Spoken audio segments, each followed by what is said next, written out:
I'm on the Blue Goose riding out to Buena Vista, right?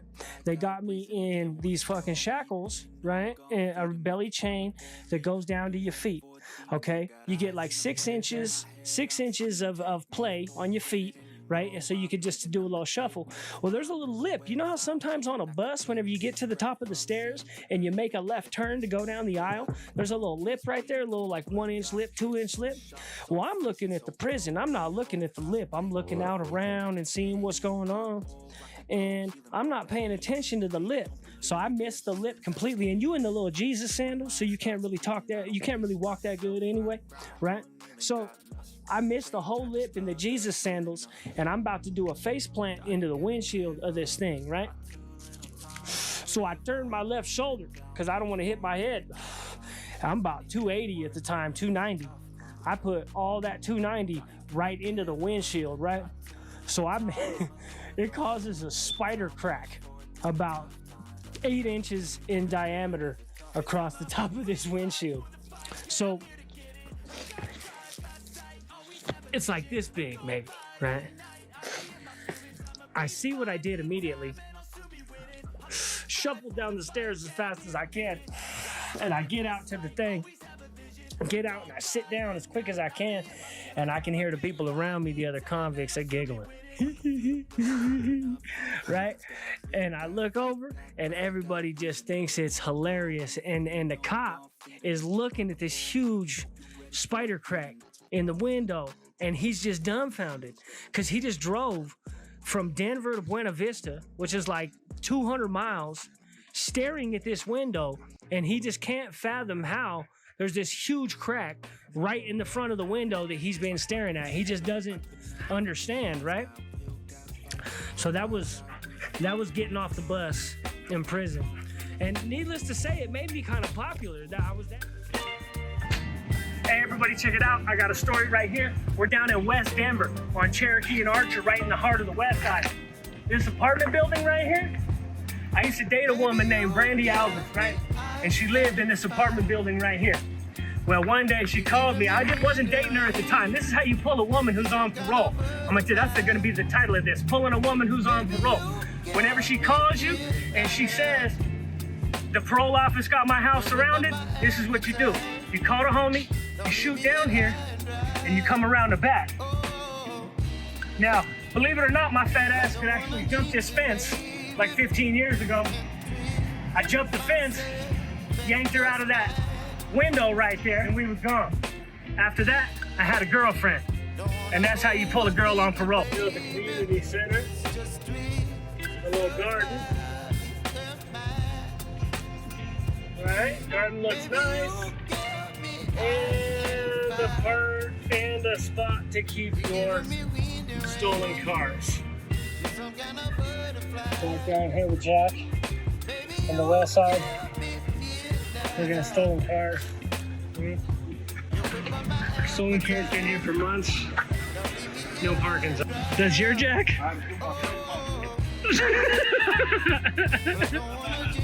There we go. It's already recording. So we're down here for our monthly checkup on stolen cars in the hood. Make sure there ain't no homeless people living in this joint. I'm thinking about starting to GoFundMe. Maybe we could raise some money, get it out of here, because they've been in a no parking zone, what, about 3 months now, Mike? 3 months? 4 months? Yeah, like 3-4 months. And it seems that they're harassing it. It seems that it's getting worse. You know what I mean? Much like a derelict building where the homeless will continue to encroach on it. Let's go check it out, because last time I left the license plate on the thing, but that's gone. And it looks like they came back for all their tobacco. You remember from last time there was a bunch of tobacco, but they seem to, the tobacco's made its way to the floor. I like to call it. Yeah. Let's go. Oh, there's foil. There's some foil. Get the license plate again, just in case anybody's missing that license plate. Colorado license plate. There's some foils in here, maybe. Probably some blues involved. Don't touch nothing. Let's see. Come over this way. Get that no parking sign right there. 2-hour parking, 8 to 6. What are we gonna do about this? What's for? You know what I mean? This is a representation of what the cops are doing across the country. This is it right here. We see it in Uvalde, right? They don't care. My partner Nick's a shop got robbed. He runs the dude down, catches the dude. His automotive shop gets robbed. He runs down, the dude catches the dude, holds him for the cops, and the cops say, we gotta let him go. It's just like a petty theft. It's not a big deal. They don't care anymore. And this fentanyl is ridiculous, dude. This has got something to do with fentanyl, I can guarantee you. So, anyway, we'll be back next month to see what this car's up to, so, like. Don't believe all that shit. Some of us believe in magic and leprechauns and motherfucking fairies, too. Magic and leprechauns? Nah, I believe in good and evil, but I don't give them no names. I've seen them both. I've seen good, and I've seen bad. What do the natives think about good and evil? That's life, you can't control it. It's just like saying, gay people in regular society, some people look at it crooked, but in native, they're twin souls. It's the rainbow clan. They've always been there. The creator made you that way. Like I said, flowers in the garden, they all come different shapes. Some of us will stab your ass. Some of us got thorns, you know what I mean? Some of us got striped hair. Some of us smell bad, shit. God makes us just like the flowers in the gardens. We're all different. Now let's check out this joint. The good old Z71. This has been here for a couple months. It's most likely stolen. Oh, there's a car seat. Is it really? Is it punched?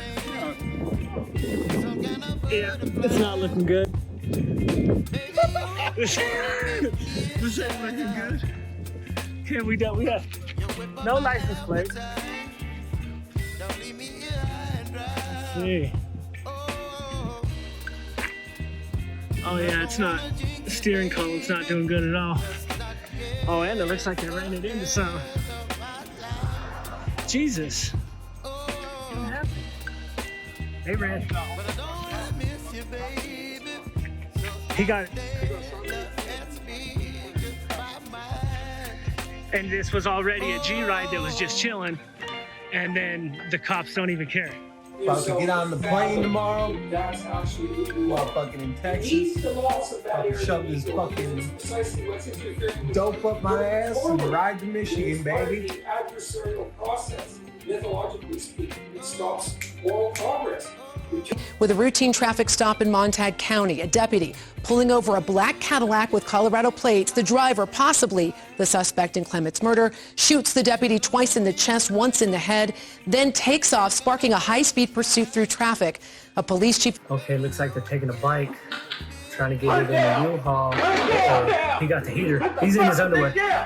He's in his underwear. He's in his skin. He's a catalytic converter. Yeah. Let's listen. Well, okay. Yeah. There we go. What's this? Oh, he got him again. He got somebody else. Are you going for the catalytic converter? Okay. Boom. Boom. I got a whole lot to talk about. Huh? Pall Mall Reds. Thank you. Oh, short, too. All right. Yeah, I got a lot to talk about, but none of it's really that good. Stories in there. Yeah. We're getting talked about when we work at Dairy Queen food. That's how we came up. Me and this nigga, we came up from this food. He's a mathematician, but and we come up at least 2 days a day, if not more, 2 to 5. Scamming Dairy Queen. Yeah, we came up hard. Like, this food was a genius.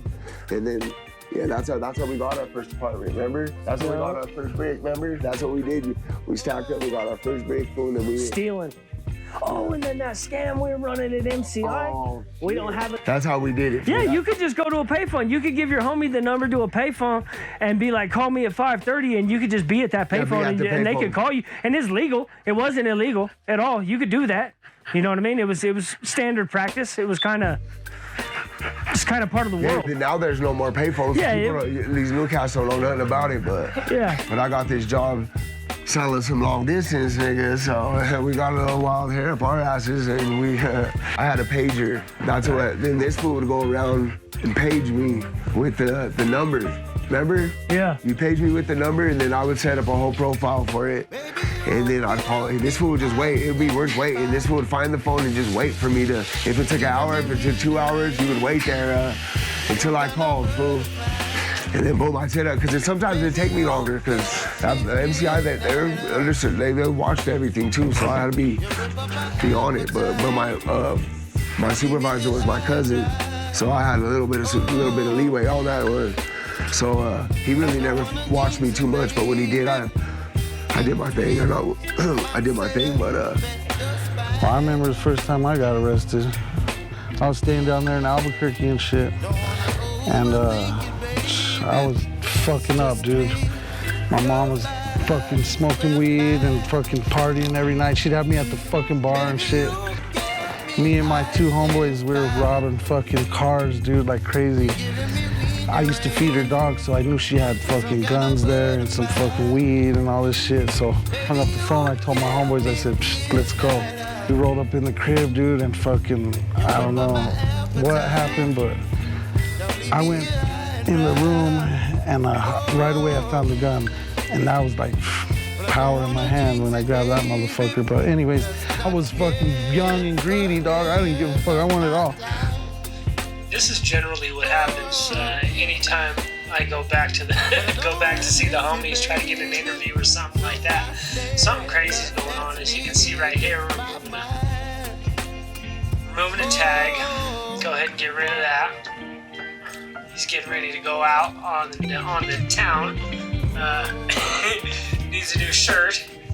So the booster happened to show up while we were there. So,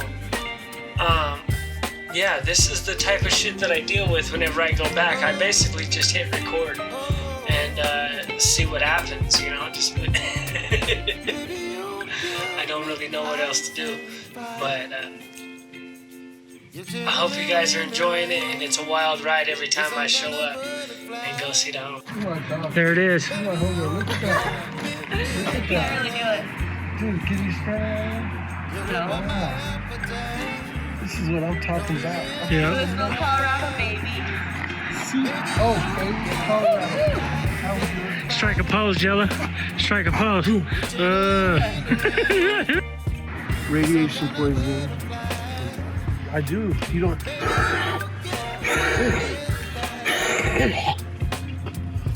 Where's the radiation from?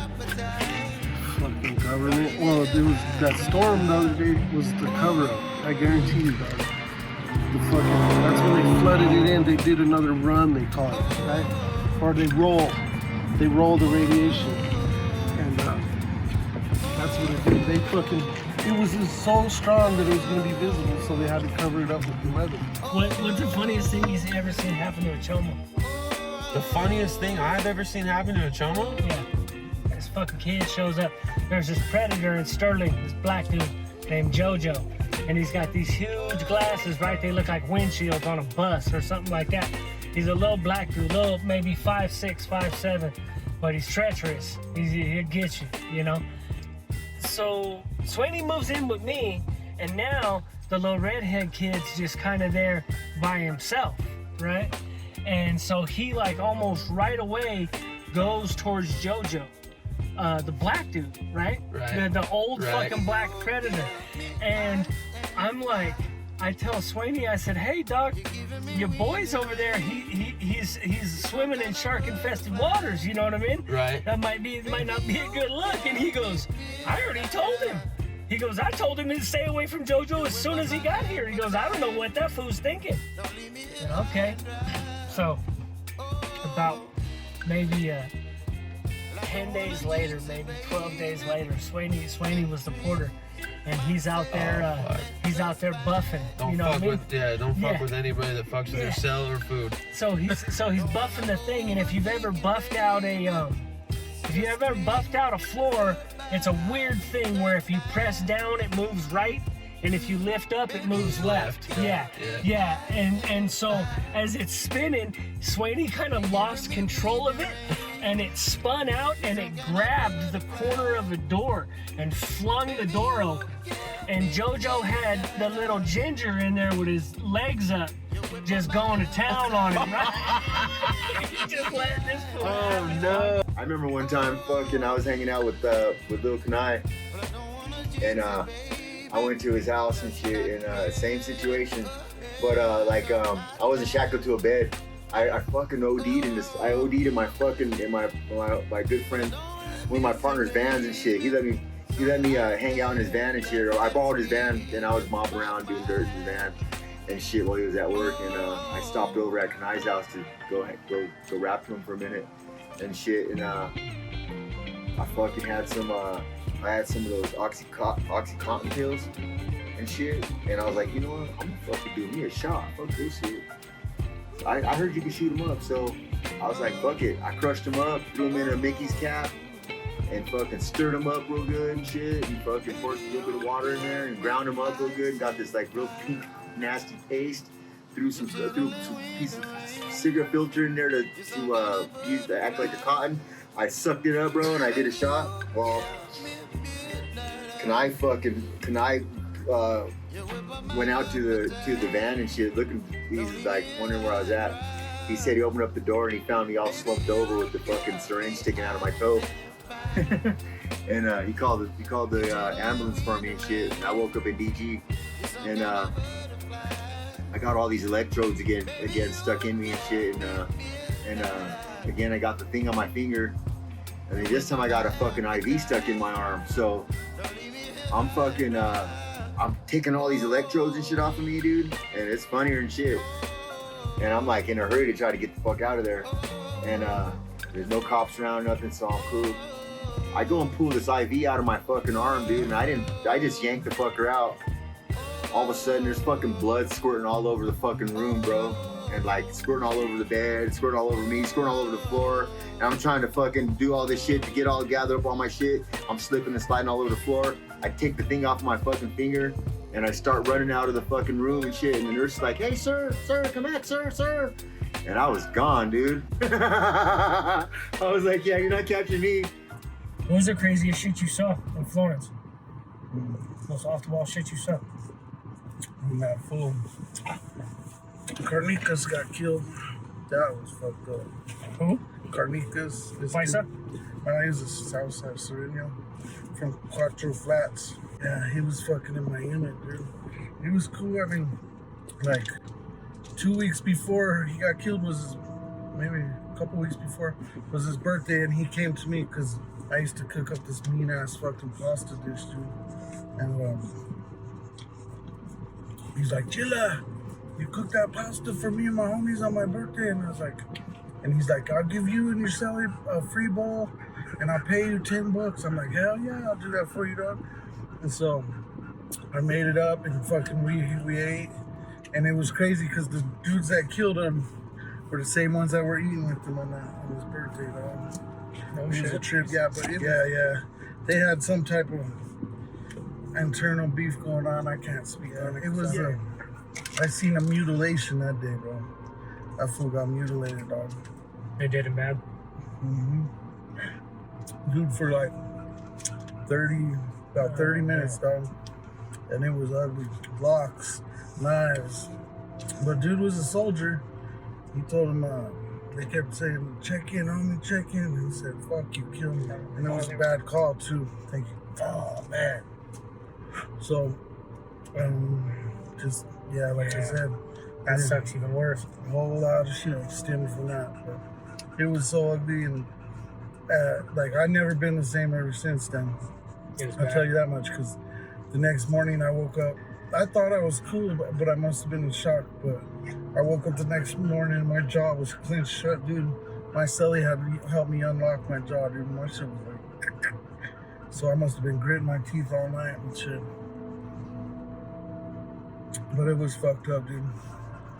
It was really fucked up. I've never seen nothing like it. And then there's still sounds from that morning that like those, you know, the plastic chairs. You hear them when they pull, and then it's kind of quiet, and then you hear that, and it's just like remembrances. Like I guess it would be like nostalgic type shit is how I would explain. I don't know. It's probably a form of PTSD, realistically. Mm-hmm. You know what I mean? It's probably a form of that. It was. It definitely, dude. And you know, like ever since then, I've kind of just been like, if anything trauma pops off around me or something, like I'll fucking freak the fuck out, dog. Like sometimes I really freak out. And like if I have little issues with people out here, sometimes I'll take it to the extreme, like as far as my defense, you know, like it might just be a couple words, dude, but I'll go fucking strap up and ready to fucking die, ready to kill him, because I see how fragile life can be and how quick it can be taken from you.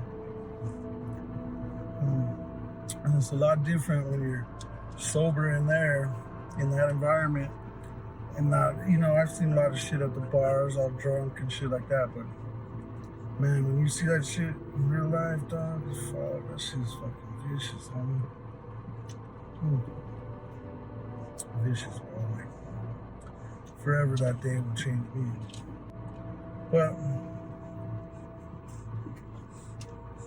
it is what it is. A lot of times me and my celly would ask each other, tell each other, we should have jumped in. We should have jumped in. What is this method doing? Oh shit. Jesus. We should have jumped in. We should have stopped it, but in that environment, you know what I'm saying? Can't do that. Yeah, you can't do nothing. We'd have done that. We would have been the next ones on the chopping block. You know what I mean? That's always the scariest thing when your own homies come for you. Yeah. It don't matter when anybody else comes for you. Who cares? You know what I mean? Yeah. Yeah, that's what's really fucked me up is when I noticed that, I thought, you know, your car was gonna ride with you, but that's who comes to get you, bro. Your own people. Like, you're not gonna expect the people in the Subaru next to us to wipe out our dents, right? Or get rid of our fucking flat tires. We're not gonna fix their flat tires. We're not gonna fix their dents.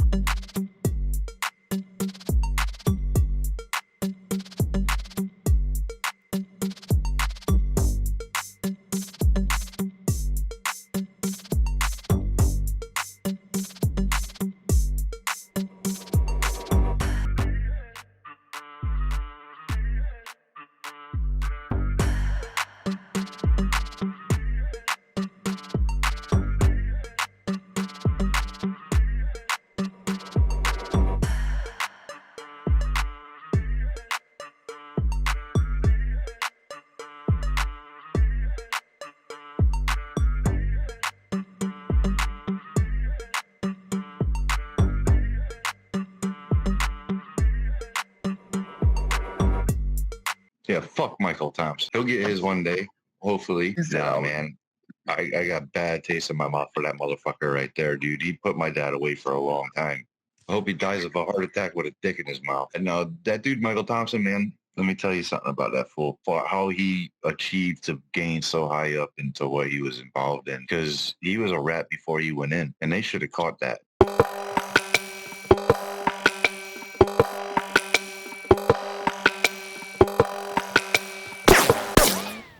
My car got stolen for a whole month, so I got to paint it again. And this is the homie's car. They painted it with some house paint. You can check out that custom. Oh, they crashed your shit too?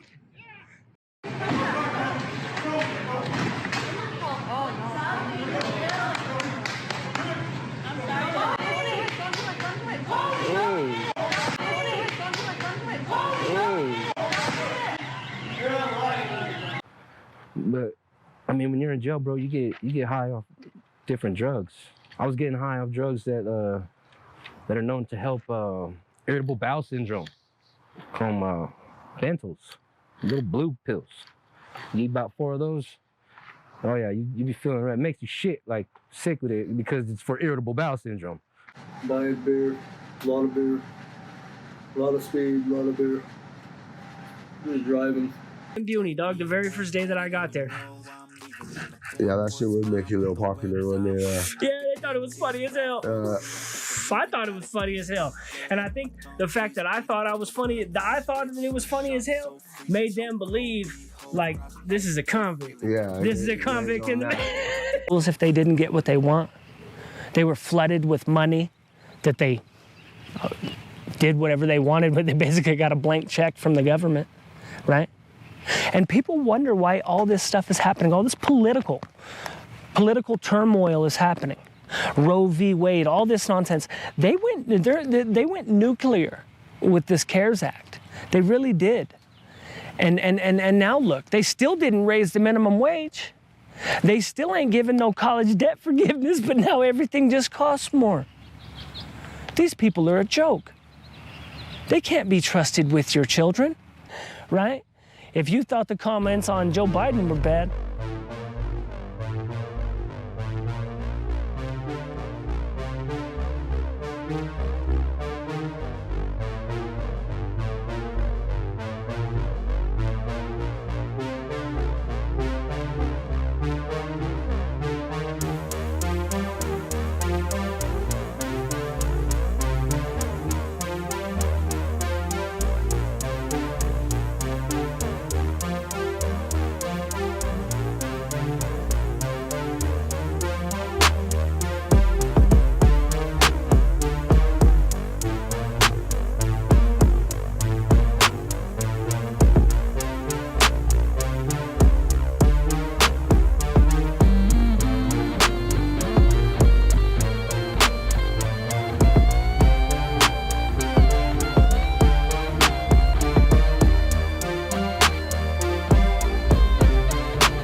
retribution. Oh yeah, we want retribution.